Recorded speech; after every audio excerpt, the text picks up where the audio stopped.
same starting five as that finalist against SKT. See if they can do it here. Longzhu coming in the 1 seed, had choice of selection for game 1. Very interestingly, you note they are not on red side. Longzhu famously, you think, really worried about that last pick on the red side as a Khan counter pick. They've actually chosen blue. So are they trying to prioritize something? It is interesting to note that of all teams, Longzhu have chosen blue when they have the option. And interesting as well, you know, coming out very early on with the Galio ban here, that is something that BDD has used extremely effectively. And he has only, besides that, played the Taliyah, played the Ryze here at the World Championship so far. You know, these roaming champions and really affecting the rest of the map very early on. The mid lane matchup is definitely one that should be highlighted here.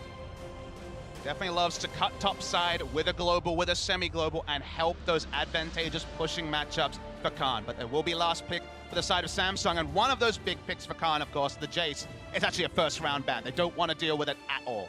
Yeah, it's fun looking at the difference in play styles, of course, of all these players. You talk about a couple of one marksman being down 2 of the supports as well. Xayah grabbed up right away. Of course, you can never give away Xayah Rakan as a duo. Yeah, Xayah Rakan, definitely want to break that one up. Talking to the teams for a very long time, for months and months, Xayah and Rakan has been the power couple that you cannot really give over here.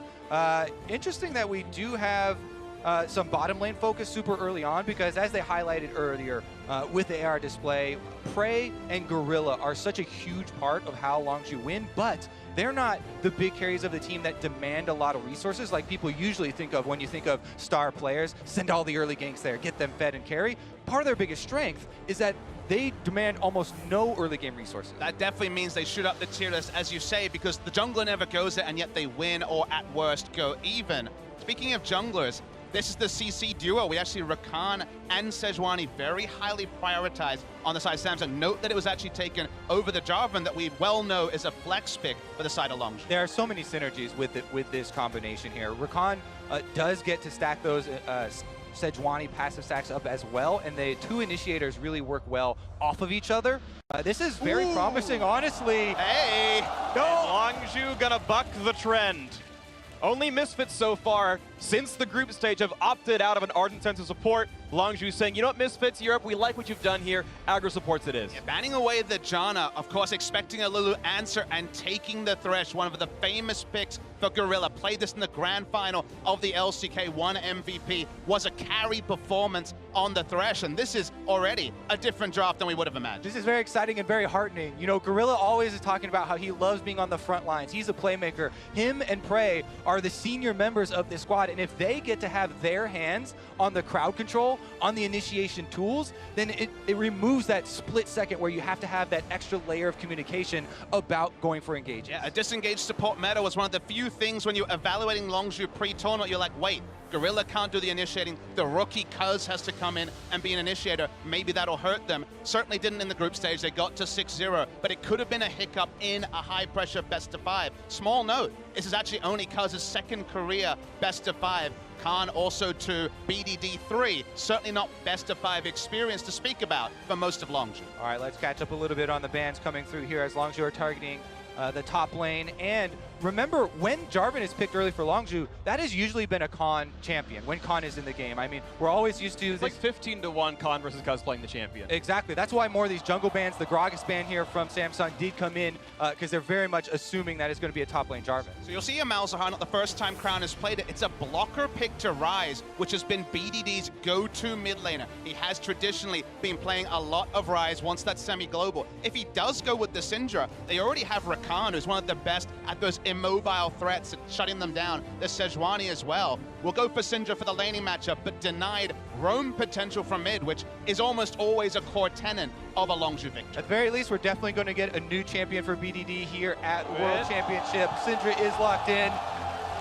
Blind Jax in the top lane for Khan. We were promised he'd play the champion. He'd played it about 5 times in Korea this split. Finally brings it out to Worlds. And he blind picked it in this same setup on blue side against Samsung in that deciding last game of the season.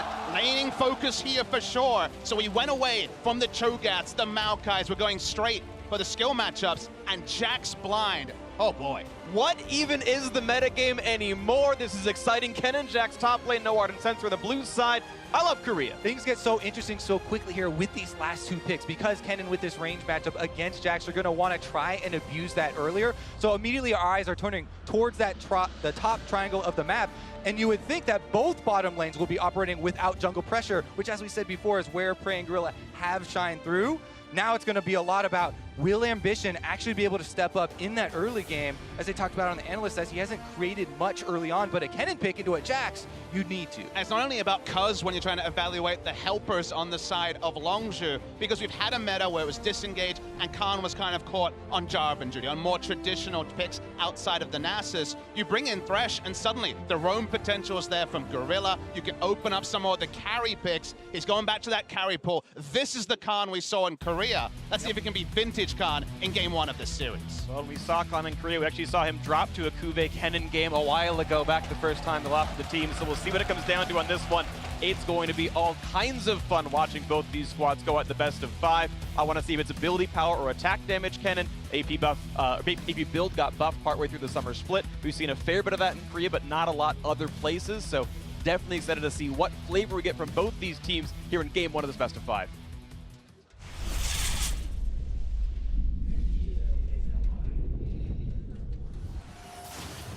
Welcome to Summoner's Rift, and ladies and gentlemen, quarterfinal 1 of the 2017 League of Legends World Championship starting right now. Best of 5, winner makes top 4, and it is the South Korean champions of Longzhu Gaming taking on the former World's runner-ups, Samsung Galaxy. And my favorite sub-story of this World is how fast the patch adaptations have happened. We've been on 718 the entire time, but the meta has evolved every week. The analyst desk was talking about the Caitlyn quick push, the lane priority we saw on the last 2 days of the group stage was actually after these two teams played. They, in secret, have been able to evaluate that meta and also innovate. The carries are back, the Thresh is back. It seems if Lulu, Janna are off the board, people are starting to roll the dice with some more creative stuff. With us in spirit, at least, the TSM chants out of the Chinese crowd. Love how they've been so far at Worlds. One thing I also find very interesting is you talk about teams reacting to the metagame and preparing for it. I wonder how much of this was pre-planned in the first place, saying we're going to save our strategies until tougher opponents. And they knew all along what the real champions should be. They said, all these Janna picks, that's cute. Bandit, of course, they did here. But either way, yeah, strategy. I was going to say, not really fair if Jen and Lulu are both banned. Of course. Oh, they didn't pick Jen and Lulu. But Tarek and Ivern and Nidalee and these other Ardent Sensors, of course, have been seeing a lot of play. So certainly, I agree, both these teams seem to give them a lot of respect. But off those top 2, the world seems to open up. All right, bottom lane start here for both junglers, and they both get those bottom lane pulls.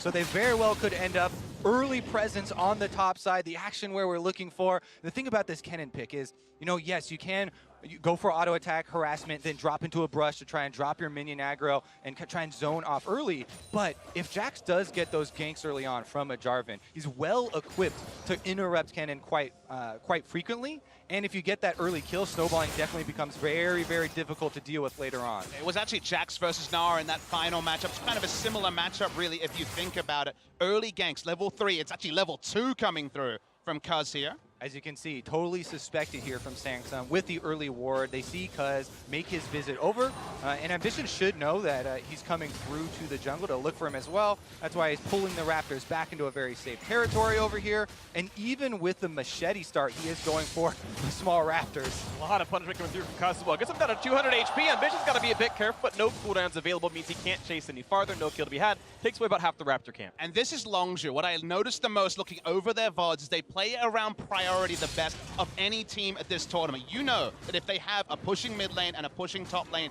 at whatever time in the game, right now at 3 minutes, you know Cuz will invade, get down deep vision, challenge Ambition. Actually, a small surprise I had was one thing I wanted to see Samsung adjust around their level 1s is that every time they play with Ambition, it's been a 5-point defense. They've never invaded for early wards. When you have a potentially high gank top laners, a lot of harass goes over to Crown. I thought they'd look for information about the Jarvan, but they only got it late after he started invading Samsung's jungle. Right now, Crown can feel a bit safe. Right now, BDD is out of mana, so that threat is much lower. With 200 health, he should be completely fine. His reflexes should be enough to flash right for any Jarvan gank, so Crown will be allowed to lane, but he is down far. Oh, I take it back! One more auto would have killed him, but he didn't have the wind-up available. BDD gonna force Crown out of lane. He has TP to get back, but that is a nice early lead with a giant farm lead, 25-12. And there was a laundry list of things for Samsung to realistically be able to stake a claim against Longzhu, and Crown stepping up, returning to his spring levels was something we were looking for, and already getting heavily pressured in lane. And if you talk about returning to previous tendencies, yes, everybody's been all about praising BDD for roaming around the map, creating other plays, and he's really embraced that Talia and Galio meta. But this guy, so much of the excitement around him early on was about bullying his lane and crushing people in the 1v1. Now that he has Syndra, it's on display. Kobe, that was my struggle when it came to the top 20 players, when it came to Longzhu being right there in the top 6. How do you order them? Because this guy, the Z God from these famous highlight plays before he turned 17, lane priority on CJ into roaming on Longzhu. You couldn't give him the benefit of the doubt because he hadn't shown that style working. He played some Z, but they'd lost those games. So seeing him now focus on lane is a new BDD, and if he does that just as well, oh boy, it's going to be fun. Continue dominance in the mid lane. Ambition coming around the backside. The 200 health left on Crown. A bit of slows on a BDD. He's going to back out safely enough. Lane stays alive, but it's getting harder and harder for the Samsung Galaxy mid laner. Remember, something that will become important as well, trying to clear out those voidlings. They're very easy now after a couple of the nerfs to Mouse Hour were aimed at trying to take that power away from the support position. So just a couple of extra damage there will save you in many situations. But remember, Crown teleported back to lane with an early back and then got DPS'd out by just Syndra and had to Ambition come and help him push. He doesn't want to have to back a second time, but it's a second back in the first 5 minutes for the Malzahar. Here we go. Cuz has perfect timer on the Raptor camp since he was able to finish that one off Ambition's first time around. And the second clear of a Raptor camp, very important in trying to keep down a jungler. Ambition happened to just soak up that mid lane farm that you were talking about, Crown missing. However, Crown definitely going to be behind experience now, and that is a bad thing versus a Syndra who's looking to bully. Spotted by the ward on the way, and you can look at back at the top lane right here where Khan took an early recall for some extra potions. Boots in his Doran shield and all that. Now to the top side looking for a bit more. His stun's not available for a few more seconds though. Kube still trying to run away. Should not be anything more to chase with. Lands his stun, gets some damage back, and Cuz at half health could be in a counter if he stays around. You've got the Sidwani coming around. They did see Ambition earlier on a ward. This is all very expected pathing for Cuz early on. If you look at not only the team tendencies, but also the champion select. Remember, early on, we're talking about the top lane triangle here, which does include mid lane. It's these bullying lanes for Longzhu. So Cuz has basically just been between mid and top, keeping up those pressure for these guys to try and nullify the area of control here for Samsung. And pressure's kind of been a dirty word for Ambition. Even when his team has had priority, he hasn't been doing little moments like you saw where he'll go and push in, try to get some vision, put down deep wards. He's actually just been focusing on farming, playing very defensively, even when his laners are doing good. Certainly not going to say that with the mid lane. Flashes in, go! He knew the damage. BDD gets a solo kill the third time around, pushing Crown out of lane. There's no teleport for him to get back. Afterwards, he gets the kill with almost a double stacked minion wave here. BDD absolutely in control of this game. This opens up Cuz to go steal away the blue buff, and Samsung are bleeding very early on. Hype levels can only increase around BDD. One split at the top level, but already being able to solo down Crown, who's really had no answer. 2 camps easily.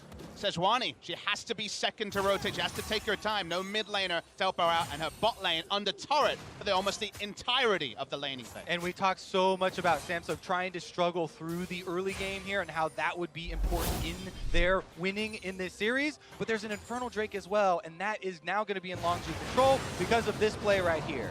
Knowing your damage output is so important. You can see about 500 health. Flashes for the Q, already was in range, buffered the ultimate. Super clean, and Crown's face tells a story. Yep, going to be able to pick up that spear that was previously down from the harassment for the extra damage there. And Crown shoves a wave, tries to immediately back here. Needs as many combat effective items as he could possibly scrounge together there, so he goes for the null magic mantle just to try and survive further. I mean, there's not greed on either side. It was a Merc Treads rush after using his flash for BDD. He has the cleanse. You could understand going for something in the mana regen side, going for the Lost Chapter, going for the mana sustain, but he's just going to go for the safety because he knows AP Cannon, which is what we expect now. We already see the Hextech finish, the Sejuani and the Malzahar. Burst is a real possibility onto this. Down the mid lane, the Flashless Crown has no way out of the punishment here. Cataclysm finally drops down, but a few more shots will do it. Not going to stay in range, though. Can't quite get the kill on the Crown. Look for the next play onto the bot lane. Not going to come through here either. Yeah, I believe there's a few more seconds. Yeah, BDD's ultimate just comes up now. So, yes, the positioning was good for that gank, but he didn't quite have a timer on his ultimate to finish him off. Still, he's in a weakened state right now, though. Right, Crown's at 600 health, and ulti could almost kill him. Of course, across the wall, they're going to go for this one. He's going to wait for the stun to land. Ulti pops across.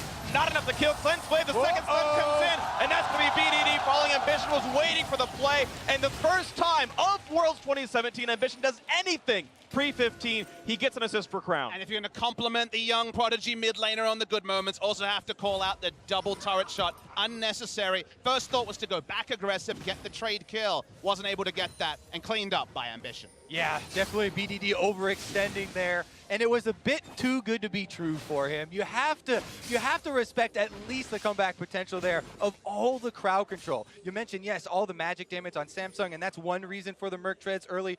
Again, all the CC here does give options for Samsung trying to create plays like that. Thing is, there was partial respect. They warded the Raptor camp itself, but it was Ambition across the other side of the trees, the other spot he could have easily hit in. Of course, they did guess wrong. Okay, shame on BDD, not counting all the options, but he had covered one of his two bases. There's that ward, and he's like, maybe I'm safe here. All that being said, you do have to respect, like, this is suppression from Malzahar, and he knows this crowd control is coming, and he wants to save his cleanse for the cleansable, stuns from Ambition, and he wanted to go in for those turret shots because he, this time around, thought he would be able to calculate with one extra spear to get the kill again. Not going to be the case. Then he also uses his E backwards there, doesn't hit Ambition, and looks a little bit funny. And it's not really an escape rope from the laning phase either. You still notice that it's about 37, around 40 CS down for Crown. It was kill credit also over to Ambition, so it's not bailed out yet. He's going to need a couple more of those to rescue him from what has been a painful laning phase on the side of Samsung in the mid lane. You talk about painful laning phases, and you'd feel like Jackson to Kenna would be rough, but Khan holding on pretty nicely, only down 9, but Ambition now wants to make it a bit more difficult. Looking for the top lane play. Kube pulls Zago first, ulti comes across, trying to dodge the auto attack, but will it be enough for Samsung? Galaxy could be holding aggro, letting Ambition go for the duel, but he can't do enough damage. Gonna try again, but he pulls aggro, and Khan could pick him up. One more attack will slay him. The pass are gonna try to time out. But Ambition charges him back for it, and a 2-0 start for the Samsung jungler. And the trade on the bottom lane for Longzhu here is going to be rushing down for the first turret gold bonus. Samsung, though, they did clean up the top lane kill, even though it was messy. No flash available for Khan. Would have flashed for an auto, probably got the kill, but no cooldown on the Q either. Nice map movements means they do pick up the first turret blood, but there's going to be an answering turret for Samsung. The lane priority going to keep that 350 extra gold from first turret on the Longzhu side, but this game you can see now only 600 apart. And who would have guessed Samsung Galaxy to actually have the strong enough early game that they're actually up, or at least close, up in kills at the very least against Longzhu. And it's always weird because I see this team obviously the most of anyone here, and I notice them, and there are still one-off games for Samsung. It's not really rhyme and rhythm to it. 1 out of every 10 games. Ambition is super active in the early games. It's usually the Rex side, but here he comes in. He knows Khan's flash is down. They trust on the damage. It almost lets him down. Well, watch how Khan plays this too, because the beginning is so good. He dodges the first Winter's Wrath here. The second part does so much more damage. Well, let's jump into live, though. There's no turret. What are they going to find on this one? Quarterfinals going to wait to try to find someone to jump to. Does get over the wall. No stun going to land just yet. A pretty mechanically strong escape, but 2 flashes down for the Samsung Galaxy duo. BDD used his. BDD flashing in there, unnecessary, but you can see he's feeling the momentum. He wants to capitalize and course correct after his death earlier. They will return, and in all of this, there was an extra kill to Samsung on the top side. On the bot side, the Infernal Drake was taken for the side of Longzhu. It still is an objective, and they contest the blue as well. All right, we need to reset a little bit here and revisit some of the things that Samsung can utilize to pry this game open, because again, so much of it was Samsung getting through the early game to the late game where they can try and construct these team fights. And again, in Champ Select, they brought so many of these crowd control tools that it's very much a look for the 5-on-5, land the Malzahar, Sejuani, and Kennen combination here with Core JJ at the front to be able to try and take down Longzhu in one fell swoop. And Kobe, you can see here, I actually have a list of things I thought Samsung needed to really adjust, to change from the group stages if they didn't want to be overcome by Longzhu. And two of them in this game they have done. They have actually had control ward supremacy on the top side of the river multiple times to stop any of those roams from beating. It's not Tilly, it's a bit different, but keeping Syndra in lane is still going to be a priority for them. The other one there that I really want to see from them is also adjusting Ambition's playstyle. He's been a lot more active. He hasn't been this passenger in the early game. So seeing them adjust real core tendencies of the 5 games they've played with Ambition has been important, and it's not the same Samsung performance we saw in groups.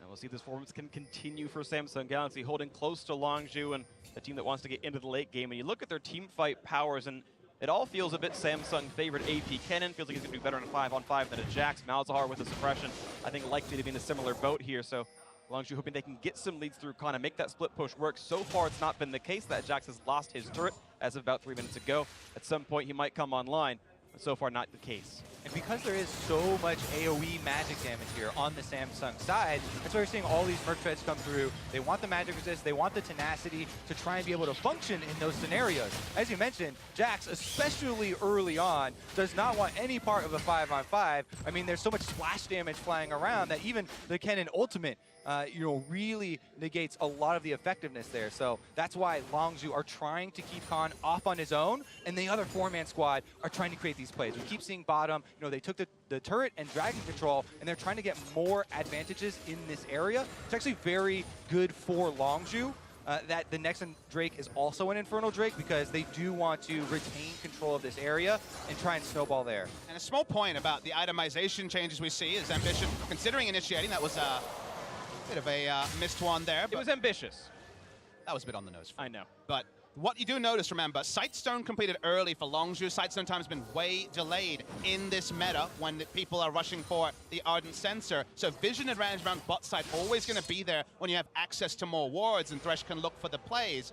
Late game, of course, as we know, the Ardent Sensor will come online now that it's finished. So there is different kind of breakpoints. The tug of war, the momentum goes up and down when split pushes, but also a vision advantage are in the game.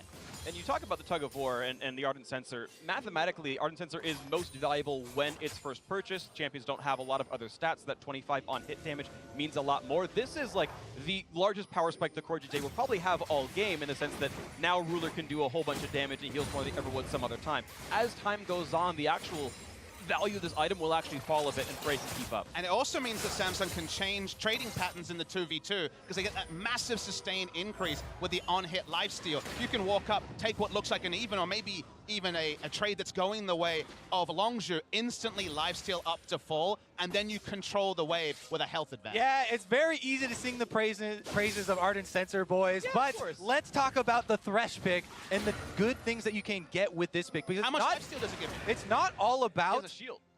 it's not all about the initiation of Thresh. We talk about Longzhu trying to keep the map a bit spread out here and trying to keep Jax, pressure point on that side lane. One of the biggest things and understated for Thresh is the Dark Passage and saving people, as we saw on display in the river, from the hard CC of Samsung. It's going to be so critical. A lot of times in the past, when we've had teams play 1-3-1, and Thresh was a huge part of it, the Thresh would trail through one of the lanes so that you would have an escape for your pressure point and a valve to kind of let that off. Currently, though, in the Fog of War, Hooked onto the tank, though not easy to kill Ambition. Knock him out of the back line, and Malzahar, he's going to flash away, so Crown's out of the fight. Now the Cataclysm with the front line, look for Ambition. Getting lower and lower, 400 health, no taking attack. One more shot will do him in, and Prey gets him that kill. Now Ruler on the backside can't get the kill because he's going to stay alive through the satchel.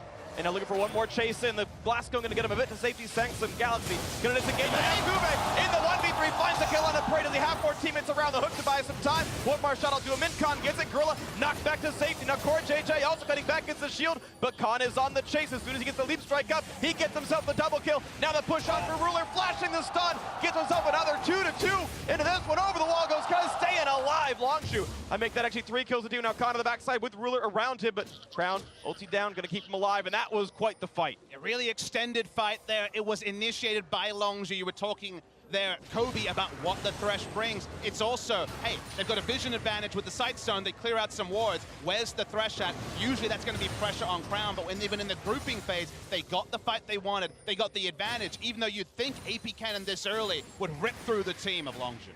Exactly. This game is so much about item power spikes. Rather than looking at the gold on the scoreboard there, sometimes people are misled by who is currently ahead. But it's so much about what you've actually completed in your inventory. And that was one of the big points right there. We did see so much damage coming from this cannon. He is peaking on magic penetration right now. His ultimate does have very high effectiveness. Once you get post-level 11 and you have your Leandries plus your Sork shoes, like there's just so much burst coming through. Colonel definitely going to be point of power. It's down about half. Points available for both junglers. Smite play comes in. Blue team picks it up. Grabs it off Ambition. Smite actually comes in a little earlier on that one. Now they re-engage the Giants. Then comes across and Prey, losing his life yet again. Out he goes, 4v5 in the chase for Samsung Galaxy. Will not find their next engage. Ultimate was up for Crown. No way to interrupt him. Everyone on Longzhu backing away. So kill for an Infernal, just fine from the perspective of Longzhu. Second of the game already. As long as they don't lose more, of course, mid lane going to be clear, but looking like maybe a Rift Herald attempt for Samsung Galaxy. No, it looks more like a reset. Yeah, the fact that you still have wave clear available, and very safe wave clear, Syndra and Thresh both very well equipped to defend mid lane after. So it's just the one kill that is traded for this extra scaling bonus here. Another look at that little pocket of Fog of War, though, Papa Smithy, that you're talking about. Immediately, they try and get the shield off of the Malzahar, so he's a bit exposed. But Ambition is the target with all the damage. They take him down early, and Cuvée, once he arrives, it's a second story. Yeah, the flank teleport was very deep. There wasn't a more apt ward to teleport onto. So he comes in, is able to pick up a kill, trades up his life. If the teleport ward was a bit more generous, a bit closer to the members of Longzhu, could have been an even 3-for-3, but ended up being a 3-for-2. Saw Gorilla right there sneaking away with his life, just barely. The nice play to buy a little bit of time, and his earlier Lantern had pulled Cuz to safety, and we saw Cuz got out with a nice flash, then using the Satchel Cone. We see the re-engage here. You can see the replay. Actually ends up being a Jax auto attack of all things. Smite was used by Ambition, not by the jungle there on Longzhu, Cuz, as you say, and the fight continued from there. And a nice ultimate from Ambition does lock down that kill on the exit that you talked about. Prey getting annihilated there afterwards. I'm just excited that the verbiage opens up when it's not just going to be front-to-back team fight versus front-to-back team fight, which AD carry can power through the front line faster. This is the sort of game where suddenly flank wards for Samsung at a huge premium. They do have an initiating AP burst mage in the cannon, so warding your flanks, control wards on the sides suddenly become more important. The split push is a very real win condition. Only Trundle has really represented that so far at Worlds 2017. So these old strategies that have always been in and out of the meta finally come back in one single game. So there's a lot of things to talk about. Also, we have to talk about the next steps for these teams, because with so much focus early in the game on Magic and Magic resistance here for Longzhu because of all the AoE from Samsung, now is the point where we're breaking into the real attack damage threat. Ruler here, level 11 Tristana, the Infinity Edge is done, his first Zeal is done. You guys talked about the Ardent Sensor and the multiplicative stats that he's going to get there. This is where the extra... We're talking about stats in the front line, low health going tanks, but look at the back line access out of Khan. And Cuz coming in for that one, and BDD gets the first kill to Core JJ support. Maybe not the best kill, but their jungler's dead, so 4v4. Prey looking for more, he's going to find himself that double kill as the opposing marksman is gone. Gorilla staying alive, the hook knocked by Atlanta Cuvée, and he can't get anything with a slicing Maelstrom, a whiffed ultimate out of the AP cannon as Khan chases for a bit more ambition, likely to lose his life. One more shot, I'll do him in, and yes, another trade of kills, 2 for 3, favor of Longzhu so far as Cuvée heading back to the mid lane. Gorilla with his dying breath stopped Cuvée from getting on top of his AD carry. The love between those two, eternal, keeps him alive. They do get the teamfight victory. Teamfight Jax, not a meme this time, actually worked fine. And it's not him starting with the team, right? This is how you love to play any type of split pusher or assassin. It's coming in after so many of the key abilities have been used. When Jax teleports in, you know, the Malzahar ultimate is down, Kennen ultimate is down. He doesn't have to navigate the Dwani ultimate, all of those big CCs. Here we go as another look at the initiation. And as you said, Freak, I believe that flash ult from BDD was probably intended for Ruler, but then Ruler walks back into all the spheres, gets dunked. Cuvée gives up his life. Sorry, Cuvée trying to get into the backline, thinks he can pick up multiple kills. First the flay into the box, slowing down his time. Khan picks up the kill. Samsung want to rinse and repeat. They want control wards around the Baron and to look for the picks with the Nethergrass. Gonna have to be creative here from Longzhu to actually stop them just going for that, because Jax, like you say, doesn't want to group where possible, doesn't want to be one of the face checkers to get that vision. Yeah, he likes to come in, pick up those straggler kills, and again, it has been an extra kill over to Longzhu in the past couple of skirmishes where they're able to get an objective as well as just a little little bit extra on the end there. Now, though, we have to look at the teleports because it's 2 advantage for Samsung. They have the possibilities, to create one of these fights. As we said before, one fell swoop, this big AoE that they're looking for. So many forms of hard CC, and if Khan is not there, then Longzhu would be punished. And it begs you to watch for rewards, of course. The last fight around Samsung Galaxy thought they were hiding in a brush that was already warded out by Gorilla, so it wasn't a surprise. Now Khan gonna find Kubi for the 1v1. The stun actually gonna come out of Kennen, though, instead, and Khan not going to find more, and you can see a pretty equal trade of health. And expectations are the moment that Khan hits 2 to 3 items, Cube will have a very tough time side laning. 80 Kennen, which is what we saw the first time these two teams met right at the start of the season, is fine in a side lane auto-attacking. The AP Kennen is outscaled a lot faster in the 1v1. So those teleport wards, the teleport plays, this game could be decided if one flank from Cuvée works around the 30 to 35 minute mark, or if it goes sideways, because if he gets nothing, we know the Jack's going to take the base. Reminiscent of those Sped games Yep. long ago at the World Championship as well. Can he have the same effect here? Khan, though, taking control of this jungle. And again, as you mentioned many times, it is also about the wards that they're able to leave behind to enable this split pushing and enable them to keep this pressure up. The timer on the double teleport advantage as well is dwindling here for Samsung, and you have to watch out for those flanking wards to start up and set up that big play. 1 minute and 25 seconds on Khan's teleport till that one's back up. That's the TP advantage you're talking about right here. Power spikes completed in a lot of places. Ruler's got static shiv done. Prey had to stop for a Quicksilver sash, so he's actually stopped the multiplication for a little while here, slowing things down. No locket yet for Gorilla either. These are very important power spikes coming through. Kube's got his flash backup. He's got his Proto Belt in there as well to make sure he can reach the back line. This is one of the best possible times for Samsung Galaxy to find a 5v5. The most immediate goal for Longzhu is to take down that mid lane turret. Whenever you have Blitzcrank, Thresh, these initiating supports, taking down mid lane turret can be so pivotal to getting the deep vision down. For now, they have to respect the fact that Sejuani and Malzahar, or even the Rakan, are camping brush, and that means it's much easier for Samsung to place their control wards and defend them than it is for Longzhu to put them down until they have the extra space that taking down mid lane outer provides. Defensive boot option for Ruler, actually. Ninja Tabby, the first time seeing it here, actually really respecting what Cuz and Khan could do in a team fight. Go Siege in the mid lane coming across. Turret's going to fall pretty shortly, but the wave clear keeps it alive for now. Stun almost finds Ruler, but he's off to the side. He's going to stay alive on this one. Seeing Khan again waiting in the wings. Kuvey going to look to fight him a little bit. The Q lands with a couple hundred damage. Prey to side lane here, but it's being called to the mid lane once again to the 3-item spike and pin the edge. Would certainly go a long way, given that the front line is really only Sejuani at this point. Something that Longzhu do very commonly. Korean teams do like to rotate their AD carry around to get the solo farm, as we see Ruler on your screen right now, compared to, say, the Chinese teams that are more likely to just barrel in as a 4 and force objectives while this side lane is happening. Look at Ruler farm. He's one of those great late-game scaling carries in the Tristana, and the only real physical damage dealer on the squad as well against the 4 Merc plus QSS team. That is a stat line you need in physical damage. Ruler hoping to do well in this one. Definitely a lot of priority targets available for him later on.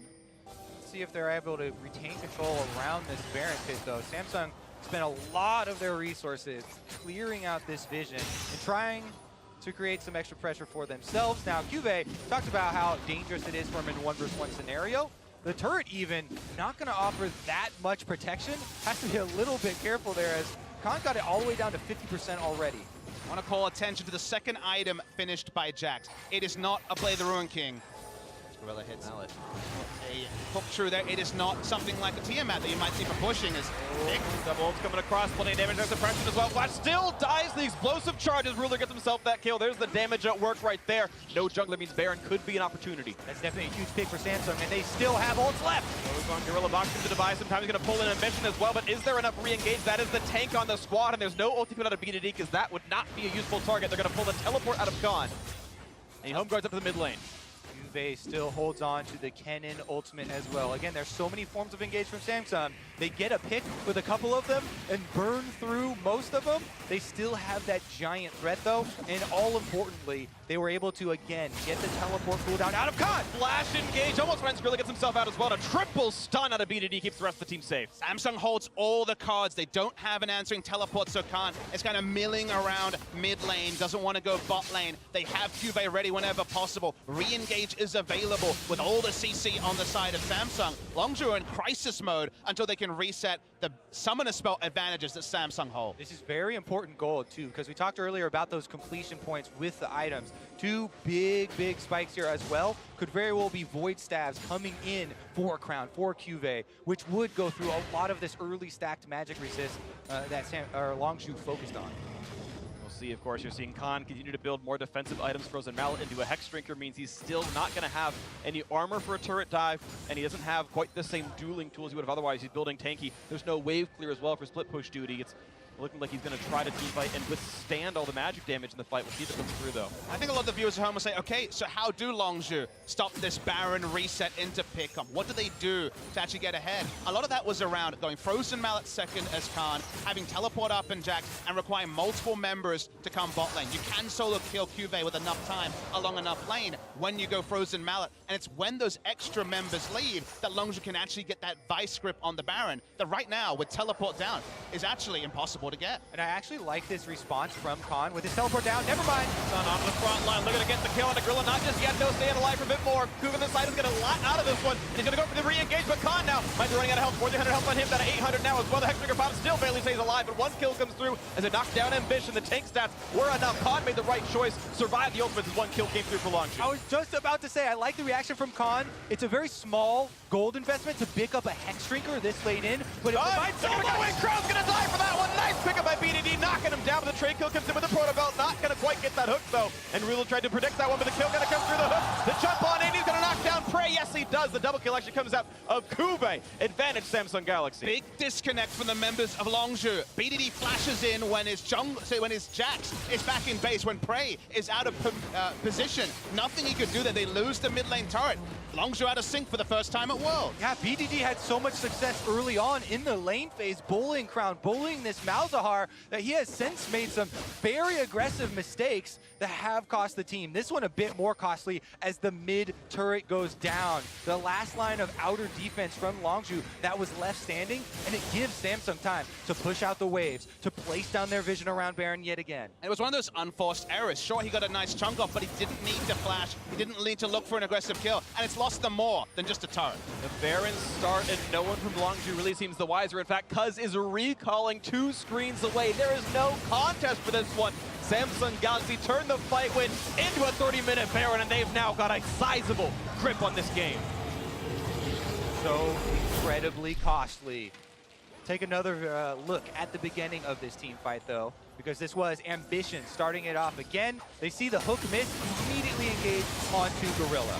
Not able to actually get damage on. Prey he can just lift off. So Cuvé's not the big factor here. They focus everything on the super tank with the Frozen Mallet health and the resist from the ultimate. The start of it is just fine for the side of Longzhu, but then BDD, he gets a rush of blood to the head, and it really makes things difficult for Longzhu. That's right, they get a re-engage here, throws down the stun onto ground, immediately flashes forward. Poor JJ goes for the stun. Cuvée actually still had Proto Belt activation there, and the entire time, Ruler on Tristana. Able to get the crits to come through, find that last kill as well. And you see Cuvée super pumped about that, but in my head I'm like, what's the best case scenario when BDD flashes in? Of course Rakan is going to have his CC back. Of course it's going to be a trade, and the rest of his members, the Jackson base and the AD carry out of position, weren't going to be able to profit from a 1v1. I especially like Crown's reaction there. As a mid laner, when you get flashed on and ulted and killed, and your team has the victory afterwards, and you get to cheer, yes! Ha! You fool! Look what you've done! Baited and outsmarted, perfect play out of him. Crown doing the good stuff. Now, Cloud are going to drop down pretty quickly, and this one's still no contest we had around the map, of course, with the 3,000 gold lead plus a Baron buff. It is not easy to contest Samsung Galaxy. Cuvée has his teleport if he needs to match Khan and rejoin a team fight. The 5-on-5, of course, compositionally still better for the squad, and it looks like, at the very least, the predictions of 3-0 for Longzhu are wrong. This is very likely to be a closed-out game for Samsung Galaxy without some kind of significant comeback at a Longzhu. Can't even really side lane very confidently right now with the Jax because he has gone for a dueling build with the Frozen Mallet. Try and kill the Ken in the long lane. Doesn't actually have great wave pushing abilities. Can be rotated on as you see the members of Samsung just entering the lane the Jax is in and trying to take turrets as the Jax kind of watches on very helplessly. All right, with this Baron buff, Samsung can just leave Ken and Cuvée up there on the top side, slowly push in, whereas Longzhu actually trying to defend all 3 lanes at once here. And if you're trying to spread that thin against this Samsung squad, the turrets are just going to go down. Secondary ones, very easy to deal with. Not a lot of threat on Ruler. A couple of feathers doesn't really mean too much. It tickles him as feathers tend to do here on this as bot lane tier 2 falls. Longzhu has still only got themselves 1 turret all game, and that was through Prey and Gorilla's laning phase and a single roam. Nothing else has really profited that much the rest of this game. That BDD First Blood doesn't mean much anymore. He's actually the death leader on his team. BDD not in a side lane. Khan with an emergency teleport that didn't lead to anything there. Whole game plan kind of falling apart, where Samsung needs to barrel mid lane. There's not really a lot of options for Longzhu. Now the question is, are they going to do another emergency teleport, or are they just going to give up this inhibitor in exchange for the outer turret on top side because they know they can't fight it? They know that even though this is a terrible trade, they have to take it because there's nothing else you're going to get. You either get nothing by teleporting back, or you get at least the outer turret on top side and a bit more farm on the Jax. It's the kind of play that gets you flamed in solo queue, but it's the right choice. There is no 5-on-5 to have against a Baron buff team with a better team fight composition. Khan will get what he can, and Longzhu will keep bleeding resources until he gets that individual edge. But that's the question, is can Khan ever really beat Cuvée enough compared to what the rest of Samsung can do the rest of Longzhu? And your first instinct has to be no, because to beat a cannon in a very long lane, basically only turret up on the bot side is the inner turret for Samsung Galaxy, you need vision and face-checking brushes to take over what you can see is a red ward-dominated bot side for Longzhu's red side, let alone push further, is basically impossible. Khan is going to have to play with limited information, go for one of his famous outplays trying to ward jump away when the cavalry comes, and that unfortunately means that Longzhu are kind of hoping for a Samsung critical error. Yeah, you have to worry about so many things from that Fog of War. There's Flash Malzahar ultimate, Flash Sejuani ultimate, Flash Kennen ultimate, Flash Rakan ultimate. Literally every single champion on this Samsung squad, huge threat if they have this vision advantage, and those can be comboed to take out anyone. That's the hook. That might be the play. Play in onto 2, but he's going to get away with this one. Corday staying alive. The re-engage comes across to the front line. A lot of health bars just getting pushed down as Cuz Flash the way stays up in this one. The stun is going to break Crown Zombie as Khan looks for the duel. This one, the magic of the stack. Help as much as he can for the team. Re-engaging, and Cuz still finds the kill. And Khan refuses to dive, and finally does. 2 for 1, make it 3, make it 4. It's only Ruler staying alive, but he's been cut short as that was the best team fight Longzhu could hope for. Oh, Longzhu stand strong at their last secondary turret here. Super minions flooding into the base, but they find the engage here and take the opportunity. The sliver of hope that was given to them. Khan teleports in, and he was able to make it happen on top of Crown. The hook of destiny from Gorilla starts off that parade. Would have thought he was out of range, just got him on the edge, and it felt like Longzhu wouldn't have an Alamo, a last place to have some semblance of an even fight, but one hook comes in, and the game changes. The double play there onto Core JJ and Ruler right after the hook. Cuz here taking up so much on the Jarvan is able to flash back out. You think there's a reset here. Khan on the top side though is alone with Crown, and all of the members of Samsung flash to defend him. BDD stuns up Cuvée on the other side, and even though Khan sacrifices himself there on the Jax, they find the 3 extra. BDD stunned Cuvée out of his teleport, then also out of his potential flank. Meant that he couldn't even use his ultimate. He did nothing in the entire fight. It's supposed to be Longzhu, forced on the back foot by the slicing Maelstrom. It wasn't a cooldown they had to respect, and suddenly, felt a bit like a 5v4. It's such a thin line that you have to walk. He wants to have a big impact with Kennen, so you want your Proto Belt, and you want all of your magic penetration, as you can see that he has. However, if you don't have the safety of a Zhonya's or something like that, or the speed of a Flash, and the surprise factor, or teammates to set you up, as we talked about the other forms of CC, then it makes it very dangerous, right? You're a squishy cannon here, and yes, you can deal a lot of damage, but you are a glass cannon. He gets stunned up and taken down. No big difference in the gold lead. They have been able to recover. It's only about 2,000 gold here for Samsung. But remember, rinse and repeat is about to come up. 25 seconds until Baron spawns, until Longzhu will have that same trouble getting vision in the pit. The initiation option's still there for Samsung. This time around, need to make the most out of the Jax. Oh, they're circling around. Yeah, ward's coming around the sides. Cuvée on the backside as well. Has Banshee's Veil completed. He'll survive quite a bit better against that Syndra. Hook almost lands for Gorilla. That could have been the go signal. Looking at the next play to come through. Double lock-in for Samsung Galaxy. One done for Gorilla as well on the side. They're waiting for Longzhu to see if they can find themselves the opening as the wards get killed out. Gorilla gets himself ready to go for that one, and Prey's wave clear continues. Dead inhibitor in the mid lane means that Longzhu have to manually reset mid lane consistently, Samsung Galaxy get that control on their own no matter what. But Longzhu are able to push up past the midpoint of the mid lane because Cubey's teleport is down. We know there's lots of vision, some of it's being replaced, but there was a lot of deep vision. Now they're trying to force Cubey to respond to a Baron stun. It's a 5v4, there is no cannon, he can't join. Engage comes across looking for Crown. They've got rid of the passive, and he's going to get able to flash down. Redemption gets a bit of health back on the squad. The re-engage for Core JJ. They still don't have the player just yet, but one kill in for Ruler. The suppression comes across. There should be two as Khan will drop, and that's a clean 2 for nothing without even having their top laner. Longzhu knew they had to force something here in the teleport cooldown, but Samsung 4 versus 5 find the kill themselves. And by the time Cubey arrives, it's a free Baron. A second free Baron of the game might be the death knell predicted earlier. In this case, Gorilla opens up, taken down early. Khan can't be a solo frontliner, and they just have to wait and reset after all their good work around the inner top lane turret just about 3 minutes ago. We're up to full build for Prey practically in this point. He's got 70 crit chance in the upgraded Quicksilver Sash and a Scimitar as well. Only 1 slot left to go. Similar for Ruler here, who just has a Scimitar upgrade for himself. And the push into the top lane continues. The respawn still not here just yet. Turret number 7 falls for Samsung Galaxy. The gold lead about 6,000 here in this one as they look for the inhibitor itself. And the turret in front of it as Khan is still 6 seconds away. They can try and push hard on this minion wave. 4 more seconds on the Jax, and they've got plenty of time. No more turret to defend them. This is an inhibitor. It doesn't fight back. It just regens a little bit of health now. Ambition gets right back to the box on a 2 HP. He's going to be okay. A stun in the back line, but there's no follow through. Ruler going to stay alive. He's going to be okay. Inhibitor will fall. Given up by Longzhu. Just a poke coming out from the blue side, and they won't get much more. That is the second inhibitor fall as mid has already respawned though. Top inhibitor down and mid inhibitor exposed with an Elder Dragon. This is Longzhu with so many pressure points they have to deal with right now. Another look at starting up this Baron though. The initiation so critical. Cuz wanted to soak as many ults as possible, but he just jumps in, pops his stone plate, and wasn't able to soak.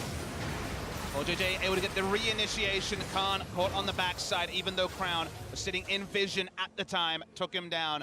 The peel off there was not as decisive as was needed, and the moment the first 2 CCs hit, everyone had to back away from Longzhu. Just an absolute massacre there, you know, starting up Baron and Samsung coming in with the 4 members. Let's see now, as Elder Dragon is going to draw Longzhu into very dangerous territory. Look at all the wards again going down from Samsung. They have an easy setup. Unity doing infinitely more damage than the last team fight, this time landing the stun across some members, and maybe that buys a few more seconds. Ambition, though, waiting in the wings. They see because this could be the fight that Samsung wants. A great stun going to land in the front line, push back a little bit longer, but Ambition pretty healthy, and they waste the unleashed power on the tankiest member. Don't know if I love that at a BDD, and now a Sinful down means Kuba can feel a lot more comfortable. Look at the next play as Ruler wants to jump in. Nice. Kite back gets away from the stun.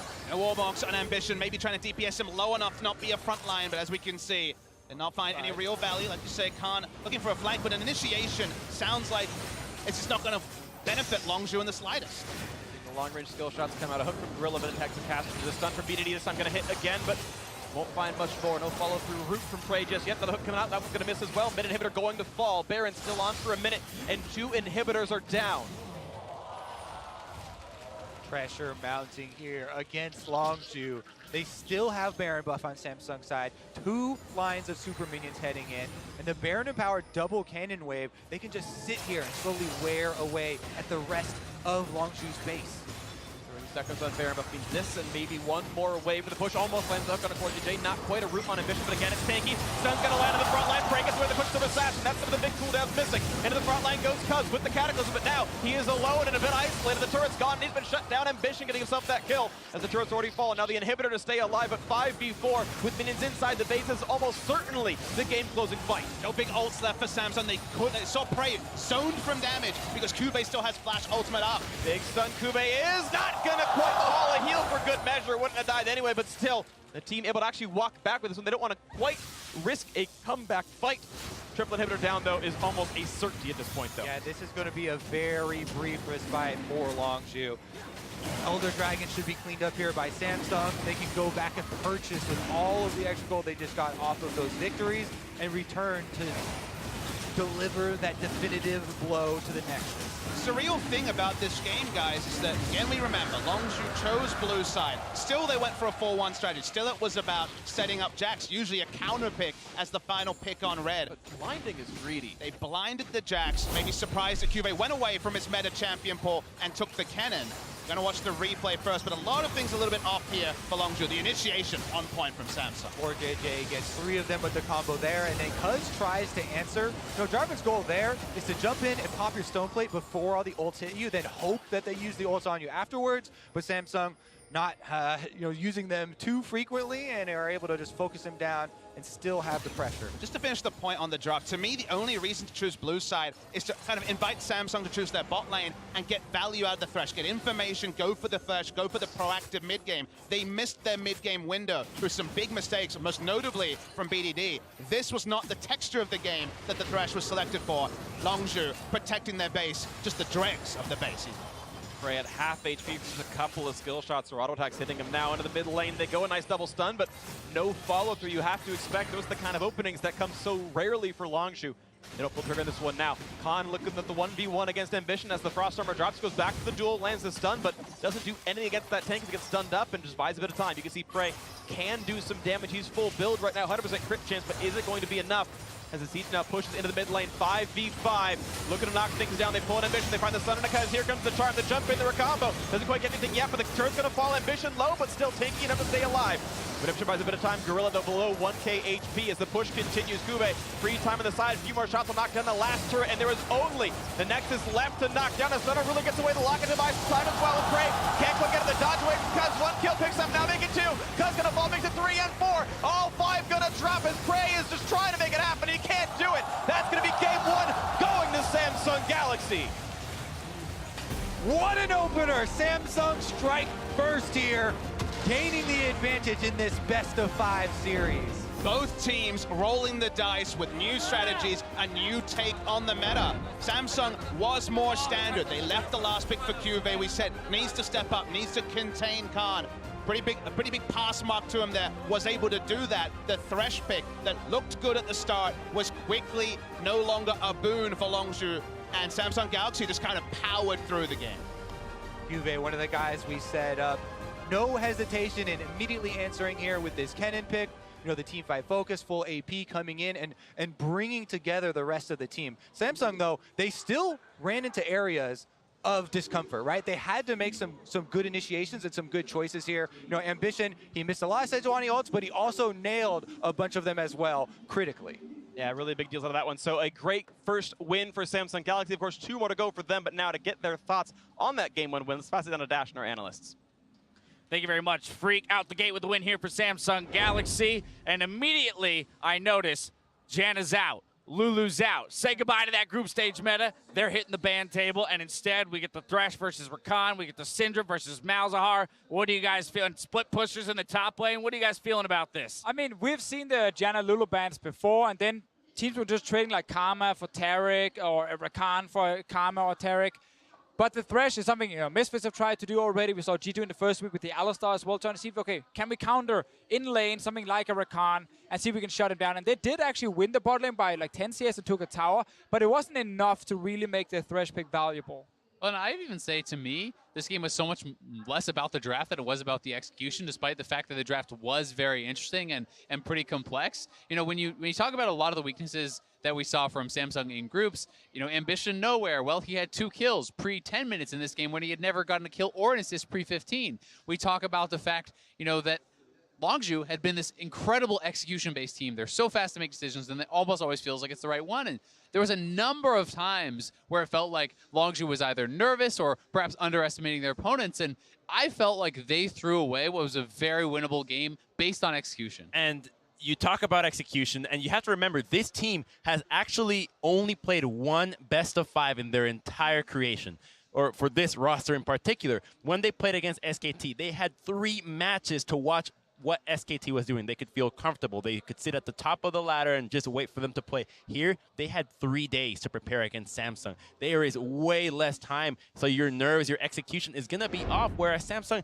they are a team that is known for preparation. That's why we give them the underdog factor that can always upset anyone. Yeah, and we talked about some of the ways Samsung could win before the game started, and one of the big things we had was, okay, counter pick top for Cuvée. That could be an important one. Also, have a better late game comp than Longzhu. And Samsung came in very prepared with the draft here. They last pick for QV up in top lane with the cannon. They played around it as well. They had a super good late game teamfight comp as well. So once they got an advantage, they never really gave it back to Longzhu. We talk about the importance of execution here, Azale, but I have to recognize the fact that when the Syndra was locked in following the blind pick Malzahar, collectively the desk was like, oh no, what are you doing, Samsung Galaxy? Because this is exactly how that matchup is expected to go in terms of the picks and the way they relate to each other. And in the early game, it's such a brutal matchup for Malzahar because the Voidlings are used against you. Syndra can just pick it up as soon as you spawn it, throw it right at you. You have very little ability to actually fight back in the early stages of the game. But the problem here was, again, BDD, he's able to get this big advantage. What does he then do with it? He actually tries to dive a turret, not knowing where the jungler is. Right. Takes about 6 turret shots. That advantage is now gone. And once Malzahar is post 6, in combination with the jungler, it's so powerful. And it's also powerful at shutting down the split push style because you can always threaten the flash Malzahar ult. And important to add here, the tower never died in the early game. So yes, he got some of the kills and he got a CS advantage. Tower was still there. Malzahar was still farming. He was actually almost even in items once he moved into the big team fights. Another thing Malzahar brings, you highlight already some of the pressure with the jungler. Once you have ulti on Malzahar, you can get mid lane priority so easily because teams cannot face check against you. They can't push forward because then stuff like this will happen. Where you walk into the river and you instantly just get Malzahar ulted and you just die. But stuff like this shouldn't happen all the time. I felt like the itemization from Longzhu was all over the place. Remember when Malzahar was meta? What was the answer? 5 QSSs. He's done. He doesn't do anything. And you have a Sejuani as well. So you get a double whammy on the... They never went for that. Only Xayah and then... I think maybe Jax had only one. No, not even Jax. Not Only even one Jax. QSS was built. Like especially for Khan, that seemed like such a free QSS to build. It's very good against Kennen in the 1v1. If the jungler comes, that's a Sejuani, very good there. Just a flat magic resist is also good against the Malzahar, also good against the Malzahar ult. It felt like such an obvious item to build, so I was really surprised that he chose Ma over that. And as a result, we can say it's playstyle choices or it's itemization, but Jax was never really in the side lane. Pretty much the only time you saw him committed fully to a split push was when they first gave up the mid inhibitor. And if Jax is just going to team fight the whole game, he's not going to have the same level of effectiveness that you want. And I think that happens because you're saying, okay, Malzahar will pressure mid lane, and if you have Jax on the side lane, you have a 4-man unit. But if your 4-man unit doesn't have QSSs, you can't defend against the onslaught. So you have to just say, we need to team fight all the time or we don't do anything else. I mean, that said, relatively even game up to that point, but something's got to break one way or the other eventually, and that it did in favor of Samsung Galaxy. 30-30 into the game. This replay brought to you by Acer Predator. And the beginning stages of this fight, you actually have to credit Gorilla. I thought he had played really well throughout the game, but in this fight, not as effective. You can see that, again, no QSS here on Khan. He's pushed completely out of the fight, and it does start as essentially just kind of this one-for-one trade. Jax is pushed back out, but then BDD, I actually felt like this was the game-losing moment. He decides there's an opportunity to trade a kill for the Mals, and while he actually gets it when he flashes in, Tristana has her summoners. Tristana has ultimate. Prey has nothing. There's no way to fight back into the following 3v3. But it feels to me like the idea for BDD here is Cleanse is ready, Thresh is behind him with Lantern, so you can flash forward, kill this guy. If you get CC'd, you can cleanse, and you can take the Lantern, you get out. And you are a hero now, because now you can actually go Baron. But he gets instant lockdown so fast, and then when you get knocked up as well, right there by the Rakan, you're not getting out. And then he dies instantly, and then it all goes wrong because he's dead longer as well here. And by the time everyone is respawned from Samsung, they rush Baron. And because Jax can't actually split push against a Baron comp, right? You're then being pushed in, he's forced to actually group, he's forced to team fight, and I think that, Samsung played a very good game, and if this is the level that they're going to bring, and they're going to have a much closer series than we were anticipating. This is why the Korean team, especially Samsung and SKT on the other side, are just so well regarded as playoff teams. The preparation that they come in, the fact that they've been here a million times before, they know how to handle these situations, and so they're just going to make some mistakes here and there, but when the plays matter, they almost always deliver. Now, you two spotted Samsung a game, essentially, in your predictions. I just received word that they have selected red side for Game 2, so valuing to some degree perhaps the potential of a counter pick. But I want to start now focusing in on that second game. Talk about what we might see change here. Do we continue to shy away from the Jannas and the Lulus, or does maybe Longzhu fall back on comfort there and indexing behind Prey? There's probably a high chance they go back to an Ardent Sensor support. Like typically if you do this in a best of 1 or in a best of 5, when the first game